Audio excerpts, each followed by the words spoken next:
বলে হুজুর এই আলোচনাগুলো কেন আপনি এখানে করতেছেন?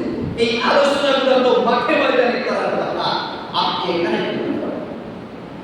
ও আমার দোস্ত আহ্বাব, জাতি মুসলমান গ্রাম অঞ্চলে হোক, শহর হোক, ইউনিয়ন হোক, দেশের যে কোনো অঞ্চল হোক না কেন, প্রত্যেকটা অঞ্চলে অঞ্চলে আমার মুসলমান ভাইয়েরা আছে।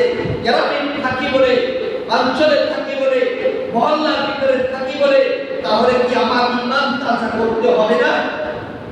আমার ঈমানকে মজবুত করার জন্য শুধু গ্রাম নয়, শুধু শহর নয়, প্রত্যেকটা গলিতে গলিতে ঈমানের আলোচনা হওয়া দরকার। যারা এটার বিরোধিতা করবে, যারা বলবে ভারতের বিরুদ্ধে বলতে পারবে না, কোন সংগঠনের বিরুদ্ধে বলতে পারবে না, এগুলো গঠন মুনাফিক, ঠিক কিনা? এই জন্য আমাদের কথাবার্তায় বাধা দেবে, এটা আমাদের ঈমানের দায়িত্ব।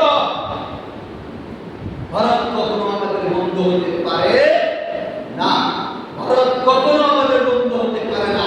যদি বন্ধু হয় তাহলে যখন আমাদের পানির দরকার, তাহলে তোমরা তখন পানি দাও না কেন?